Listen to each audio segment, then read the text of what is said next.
Guys what's up. तो कैसे सब लोग? आई होप आप लोग सब ठीक होंगे।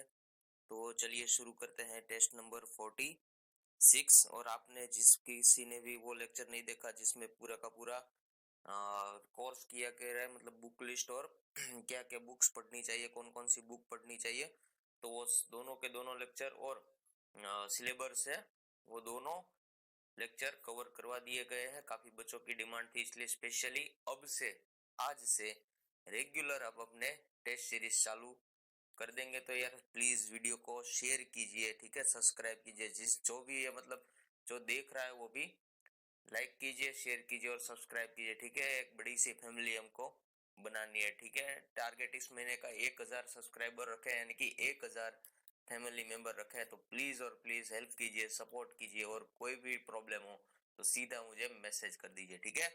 तो सिविल सर्विसेज को सब्सक्राइब कीजिए और डोंट वरी, बी हैप्पी। और देखिए अब हर रोज हम एक मोटिवेशनल कोट रखेंगे, ठीक है। तो जो अपने कदमों की काबिलियत पर विश्वास रखते हैं वही अक्सर मंजिल पर पहुंचते हैं। यानी कि आप अगर मेहनत कर रहे हैं, आप अगर हार्ड वर्क कर रहे हैं, तो आप खुद पर, अपने आप पर भरोसा कीजिए, ट्रस्ट अपने आप पर कीजिए। आपको यूपीएससी का दुनिया की कोई भी ताकत आपको हरवा नहीं सकती, ठीक है। वो हार नहीं सकते आप लोग। बस खुद पर ट्रस्ट करना सीख जाइए, खुद पर कॉन्फिडेंस इतना लाइए कि मैं अच्छी मेहनत कर रहा हूँ, बहुत अच्छी कर रहा हूँ, मेरे से एग्जाम क्लियर हो ही जाएगी। अगर मैं मेहनत कर रहा हूँ तो मुझे उस सक्सेस मिलेगी, मुझे उसका फल मिल ही जाएगा। मैं अच्छी मेहनत कर रहा हूँ। तो अपने आप काबिलियत पर विश्वास रखें, ठीक है। वही मंजिल पर यानी कि एग्जाम क्रैक कर देंगे, ठीक है। भरोसा रखिए अपने आप पर और नेगेटिविटी से दूर रहिए, ठीक है। देखिए ये एम यूपीएससी यानी कि हमारा फेसबुक का है, जो सीधे ही हमारे फेसबुक अकाउंट पर आप यहाँ जाकर भी वीडियो को सीधे सीधे क्लिक करके देख सकते हैं।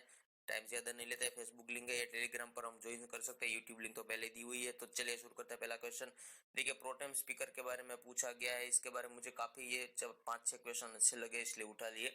प्रोटेम स्पीकर क्या है? तो प्रोटेम स्पीकर वह नवगठित लोकसभा की प्रथम बैठक की अध्यक्षता करते हैं। वह लोकसभा के सदस्यों को शपथ दिलाते हैं। तो कौन सा कथन सही है? केवल एक, केवल दो, एक और दो, नहीं एक और नहीं दो, तो पहले ही आंसर दिया हुआ है, ठीक है।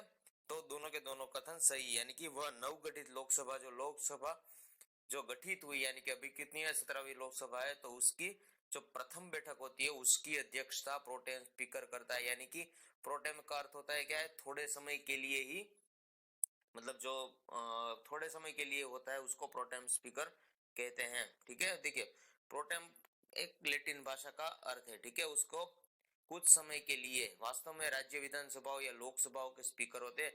उसके पद पर कार्यवाहक यानी कि ऑपरेटिव व्यक्ति जो अस्थायी रूप से पद धारण करता है, अस्थायी रूप से यानी कि स्थायी नहीं होता है, उसको थोड़े समय के लिए पद धारण करता है और उसे ही प्रोटेम स्पीकर कहा जाता है, आसान भाषा में, ठीक है। जो राज्य विधानसभा चुनाव होते हैं, जो लोकसभा के चुनाव होते हैं, उसमें जो प्रोटेम स्पीकर चुना जाता है वो फिर दूसरों को शपथ दिलवाते हैं, ठीक है। बस इतना ही याद रखिए। और प्रधानमंत्री अपने पद की शपथ ले चुके होते हैं और सरकार मौजूद होती है, तो संसदीय मामलों के जो मंत्रालय के माध्यम से सत्तारूढ़ पार्टी, यानी कि अब अभी कौन सी है? बीजेपी है, तो ठीक है, सत्तारूढ़ पार्टी गठबंधन लोकसभा के सदस्यों में से ही किसी के नाम को प्रोटेम स्पीकर के पद के लिए नियुक्त करना। मतलब जो भी बड़ा सा हो, मतलब जो काफी पॉलिटिकल में एक्टिव हो या फिर काफी टाइम हो चुका हो, काफी वर्षों से, उसको थोड़े समय के लिए प्रोटेम स्पीकर नियुक्त किया जाता है। और राष्ट्रपति के पहले तो क्या होता है, राष्ट्रपति के पास उसका नाम भेजा जाता है, फिर राष्ट्रपति अप्रूवल देता है। ऐसा ही राज्य के मामले में होता है, यानी कि राज्य विधानसभा चुनाव के मामले, इसमें किसके पास भेजा जाता है नाम? तो राज्यपाल के पास भेजा जाता है, ठीक है। तो ऐसे थोड़े समय के लिए रहता है। बाकी उसकी जो शक्तियां होती है वो एकदम स्पीकर के समान ही शक्तियां होती है, पर थोड़े समय के लिए होते हैं, ठीक है। किसका आर्टिकल में दिया हुआ है? आर्टिकल 94, ठीक है। बस और कुछ समझा दिया आप सबको, तो ये सब वही है, ठीक है। देखिए दूसरा क्वेश्चन देखते हैं। अफगानिस्तान के बारे में वैज्ञानिकों मानकों की एक पुस्तक भारतीय भेषज संहिता, इंडियन फॉर्मोकोपिया यानी कि आईपी को औपचारिक रूप से मान्यता देने वाला प्रथम देश बन गया है, ठीक है। तो किसके द्वारा जारी किया गया था? ये क्या? भारतीय भेषज संहिता यानी कि इंडियन फार्माकोपिया आईपी, यानी कि काफी बच्चों ने पहली बार ही नाम सुना होगा। क्या होता है सर, ये क्या बोल दिया आपने? देखिए वैज्ञानिक और प्रौद्योगिकी मंत्रालय, स्वास्थ्य और परिवार कल्याण मंत्रालय, ठीक है। अगर थोड़ा सा भी आपने पकड़ लिया ना, थोड़ा सा भी, मतलब इसमें ही जवाब है। बोलते हैं ना, सवाल में ही जवाब है। इसमें से भी आपने ढूंढ लिया तो आसानी से एक क्वेश्चन ले जाएंगे आप। तीसरा क्या है कि आयुष मंत्रालय। चौथा क्या है कि रसायन और उर्वरक मंत्रालय। तो वीडियो को पॉज कीजिए और आंसर दीजिए, ठीक है। तो इसका आंसर है ऑप्शन बी। देखिए यहाँ फार्माकोपिया, फार्मालोजी, फिर स्वास्थ्य मंत्रालय। 50-50 तो हो ही सकता था, ठीक है। ये दोनों तो पक्का नहीं हो सकते थे, पर ये दोनों में तो चांस रहता। आयुष मंत्रालय भी आ सकता है, स्वास्थ्य, और यहाँ पर फार्माकोपिया यानी कि फार्मा रिलेटेड है, दवाई से रिलेटेड है, तो इस दोनों में से ही कोई हो सकता है। तो आसान हो जाता आपको, ये होता है लॉजिक लगाना, ठीक है। देखिए क्या है कि औषधीय उत्पादनों की गुणवत्ता, यानी कि औषधि उत्पादन होते हैं उसकी गुणवत्ता को सुनिश्चित करने के लिए भारतीय भेषज संहिता यानी कि इंडियन फार्माकोपिया कमीशन आईपीसी द्वारा भारतीय भेषज संहिता के रूप में विधिक और वैज्ञानिक मानक प्रदान किए गए हैं, ठीक है। आईपीसी स्वास्थ्य और परिवार कल्याण, सॉरी परिवार और कल्याण मंत्रालय के अंतर्गत एक स्वायत्त संस्था, यानी कि अपने डिसीजन खुद ले सकती है। स्वायत्त संस्था का अर्थ ये होता है। तथा यह देश में दवाओं के मानकों के लिए निर्धारण के लिए उत्तरदायी, यानी कि दवाओं के जो मानक होते हैं उसके मानदंड होते हैं, उसके लिए निर्धारण के लिए उत्तरदायी, यानी कि वही जवाबदेह है और वही उसका उत्तरदायित्व ये संभालती है, ठीक है। कौन? तो स्वास्थ्य एवं परिवार कल्याण मंत्रालय, ठीक है। और ये आईपीसी, ठीक है, इसके बारे में बात हो रही है, आईपीसी, ठीक है। आईपीसी, आईपीसी देखिए ये है इंडियन फार्माकोपिया कमीशन, ठीक है। Indian pharmacopoeia commission is a autonomous, बोला ना, स्वायत्त संस्था है, और मिनिस्ट्री ऑफ हेल्थ के अंतर्गत और फैमिली वेलफेयर के अंतर्गत आती है, और stands for all drugs are manufactured, manufacture करती है, सोल्ड और कंज्यूम्ड, ये सब इन्हीं के द्वारा होता है, ठीक है। और फाउंड कब की गई थी? 1956 में। हेडक्वार्टर कहाँ है? गाजियाबाद में है। चेयरमैन कौन है? पीके प्रधान। और secretary health and family welfare होते हैं, और गवर्नमेंट ऑफ इंडिया, यानी कि ये तीनों के तीनों इसमें इन्वॉल्व है, ठीक है। तो यूपीएससी और पीसीएस दोनों के लिए इंपॉर्टेंट है, ठीक है। ये बेसिक है, ये फार्माकोपिया कमीशन याद रखिएगा। नेक्स्ट क्वेश्चन देखते हैं। शिवाजी की अष्टप्रधान प्रणाली में जो अमात्य होता है उसके पद का उपयोग किसके लिए किया जाता है? तो महालेखकार, सैन्य प्रमुख, प्रधानमंत्री, या फिर आसूचक, डाक, घरेलू मामले। तो बताइए इसका आंसर क्या है? अमात्य के बारे में पूछा गया अष्टप्रधान प्रणाली में, तो इसका आंसर है ऑप्शन, बताइए, ऑप्शन ए, यानी कि पहला महालेखकार, ठीक है।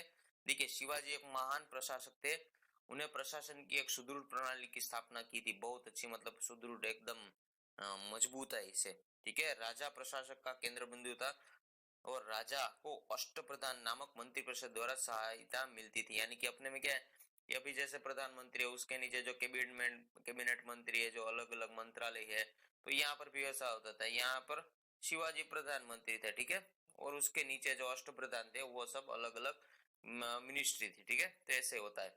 प्रत्येक मंत्री प्रत्यक्ष रूप से शिवाजी के प्रति उत्तरदायी था। उसमें पेशवा, जो बाजीराव पेशवा था ना, जो पेशवा पद, ये पेशवा कोई नाम नहीं है या फिर कोई सरनेम नहीं, पेशवा एक पद है, ठीक है। पेशवा वित्त और सामान्य प्रशासन संबंधी मुद्दे, बाद में वह प्रधानमंत्री बन गया, ठीक है, वित्त और यानी कि फाइनेंस मिनिस्टर। तो सर है नौबत या सेनापति, ठीक है, वो सैन्य कमांडर, यानी कि जो रक्षा प्रमुख होते हैं वो।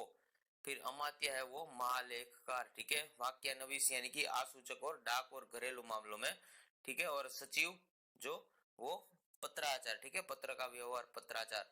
पर सुमंत होते हैं वो समारोह का संचालक, यानी कि विदेश मंत्री, फॉरेन मिनिस्टर, न्यायाधीश, ठीक है, जो न्यायिक संचालन करता है वो। और पंडित राव ये धर्मार्थ और दान, धार्मिक प्रशासन, ठीक है, ये नाम से ही पता चल जाता है पंडित राव, ठीक है, तो धार्मिक कार्यों में कुछ एक्टिव होंगे। तीसरा क्या है कि कौन सी गैस प्रायः ज्वालामुखी से निष्कर्षित होती है और एक ग्रीन हाउस गैस है, ठीक है।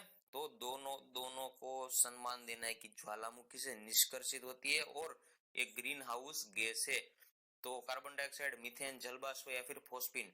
तो कौन सा सही, 1 2 3 4, 2 और 4, 1 और 3, या फिर 1 2 और 3?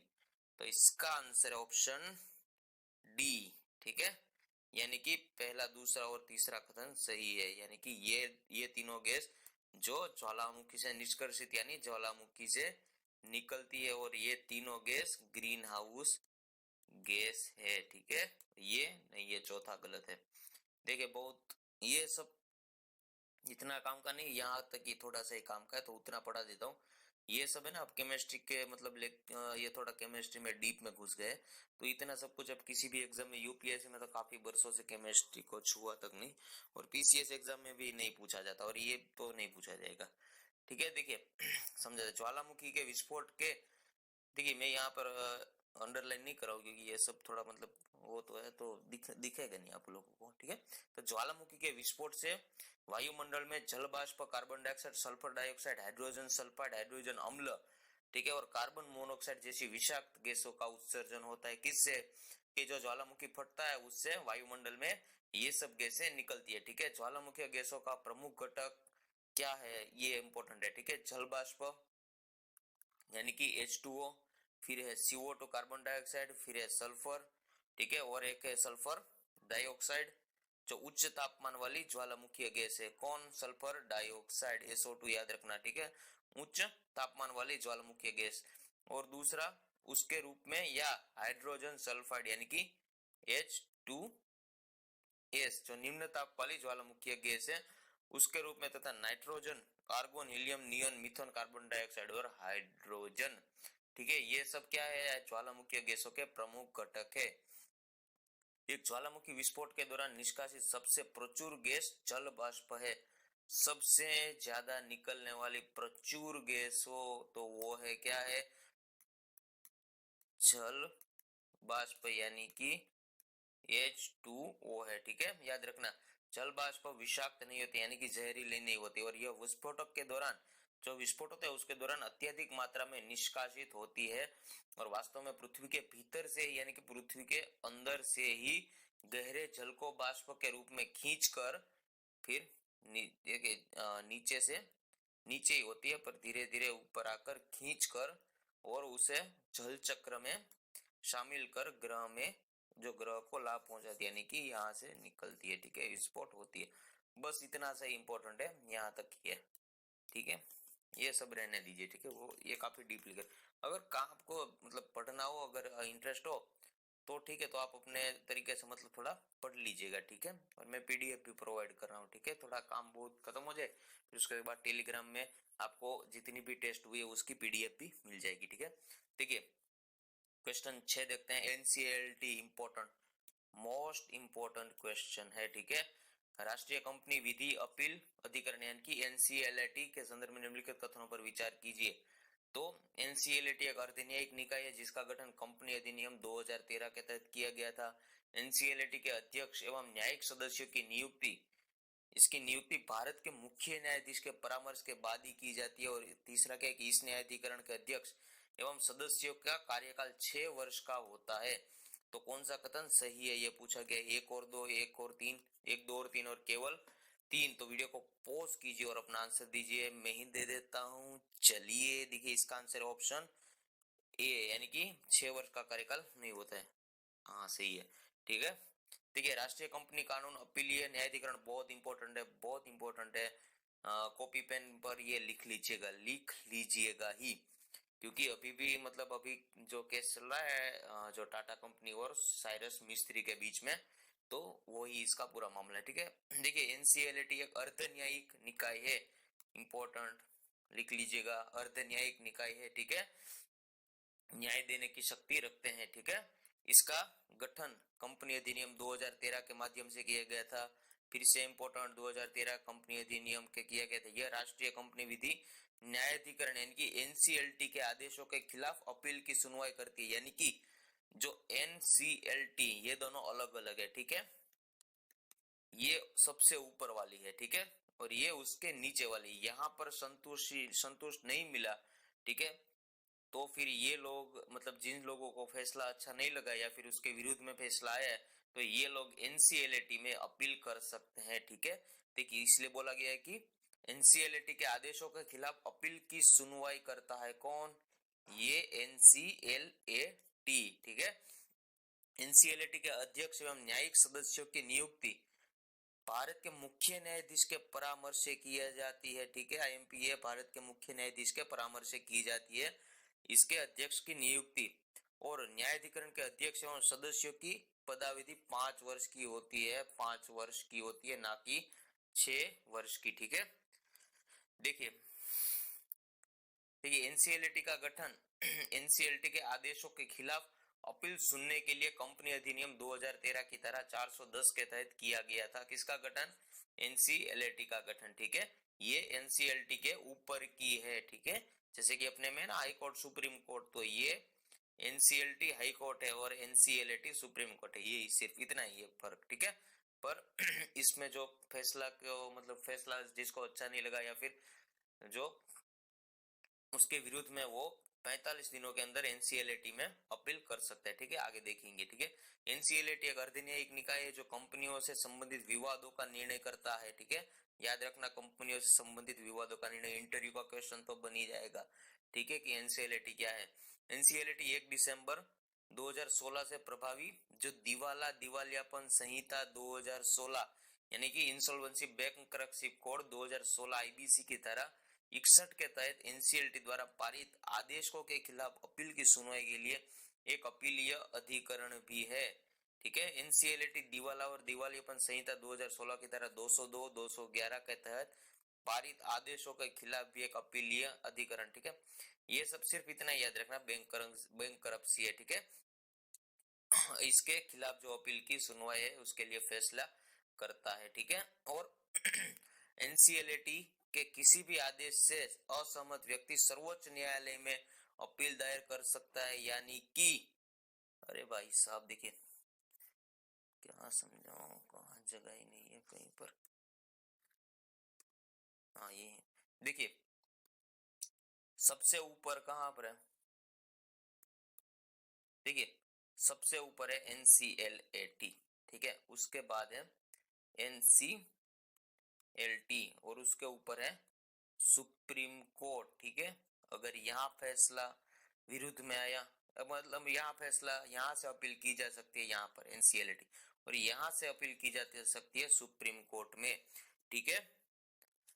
तो सर्वोच्च न्यायालय में अपील दायर कर सकता है। एनसीएलटी भारतीय प्रतिस्पर्धा यानी कंपटीशन कमीशन ऑफ इंडिया द्वारा दिए गए निर्णयों से असहमत पक्ष के लिए भी अपीली निकाय के रूप में भी कार्य करते हैं, यानी कि कंपटीशन कमीशन ऑफ इंडिया द्वारा जो निर्णय दिए गए हैं उससे असहमत पक्ष के लिए भी अपीलीय निकाय के रूप में एनसीएलटी कार्य कर सकती है, ठीक है।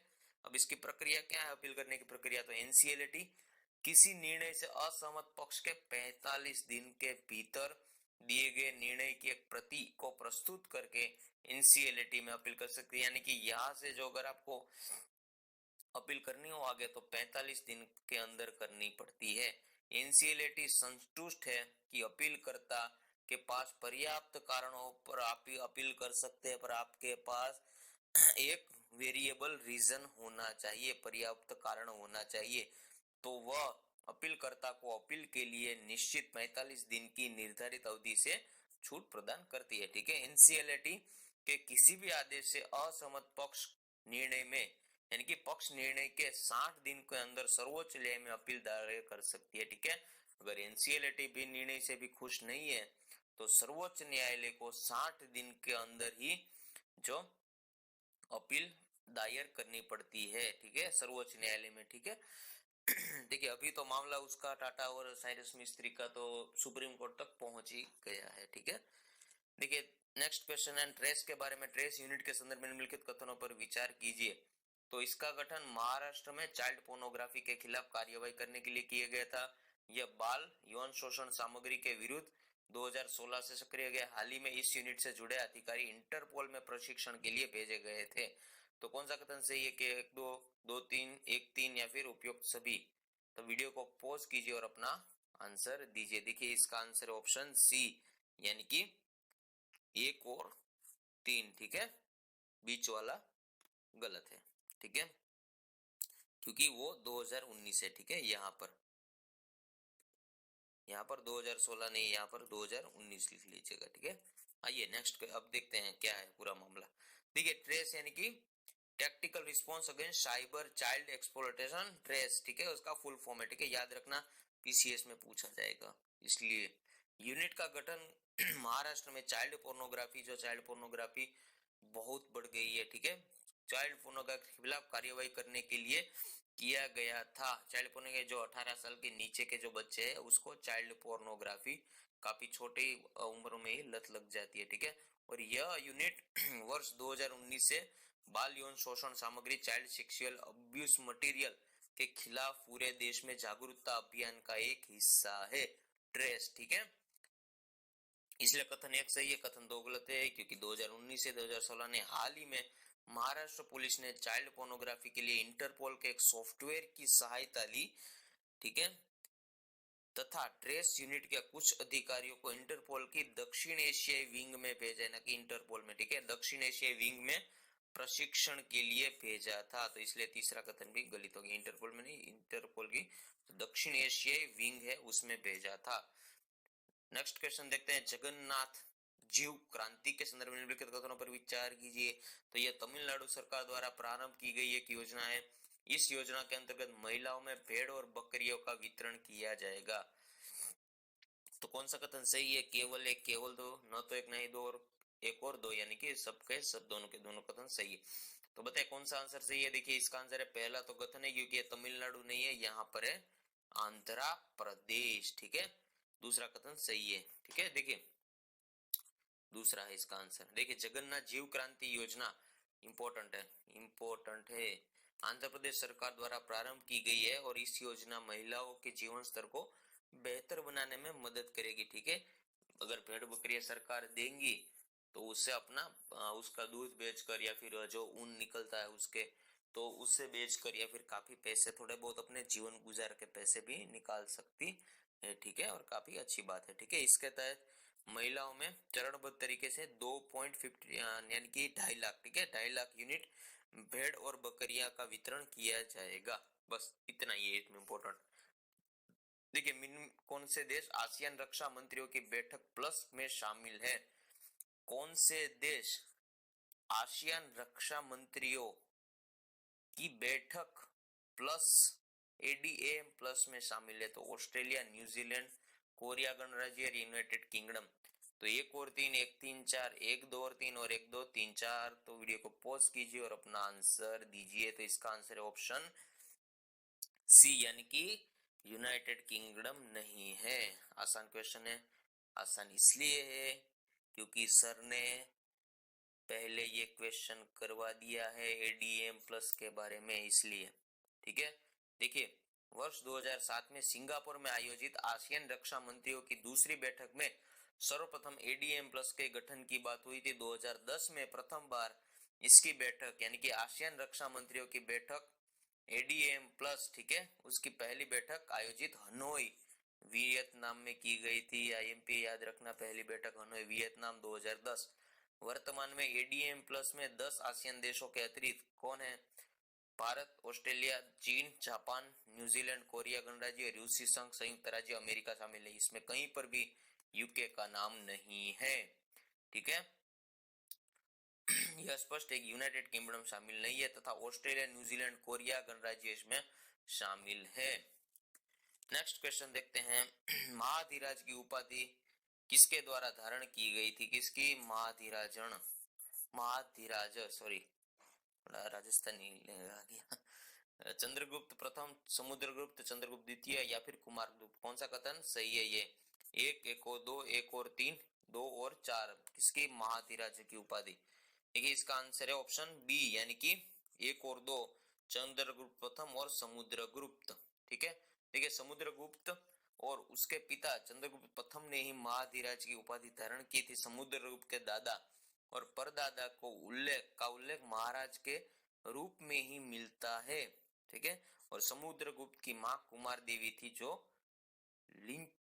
लिंचवी गण की थी, ठीक है, याद रखना, ठीक है, लिंचवी गण। शक विजेता निम्नलिखित में से किसे कहा जाता है? शक विजेता, ठीक है, चंद्रगुप्त प्रथम, चंद्रगुप्त द्वितीय, समुद्रगुप्त या फिर कुमारगुप्त। आसान क्वेश्चन है। शक विजेता, इसका आंसर ऑप्शन बी यानी कि चंद्रगुप्त द्वितीय। देखिए, चंद्रगुप्त द्वितीय को शक विजेता कहा जाता है। क्यों कहा जाता है? कि उसने पश्चिम भारत में जो सैन्य अभियान करके अंतिम शक शासक कौन, रुद्र सिंह तृतीय को परास्त किया था, इसलिए ये शक विजेता के नाम से जाना जाता है। तो बस इतना ही था आज की सीरीज में। 10 क्वेश्चन हो गए अपने, 2 हिस्ट्री के और बाकी जो करंट अफेयर और बेसिक के क्वेश्चन है। तो वीडियो को लाइक कीजिए, शेयर कीजिए, सब्सक्राइब कीजिए। और आपको कोई भी डाउट हो तो मुझे सीधे ही एम यूपीएससी नाम की फेसबुक की जो अकाउंट है उसमें सीधा मैसेज कर सकते हैं। वीडियो को लाइक शेयर सब्सक्राइब करना ना भूलें, क्योंकि टारगेट है 1 मंथ में 1000 सब्सक्राइबर करने का और एक बड़ी फैमिली बनानी है हमको। ठीक है, तो मिलते हैं नेक्स्ट लेक्चर में कल। तब तक के लिए जय हिंद, जय भारत।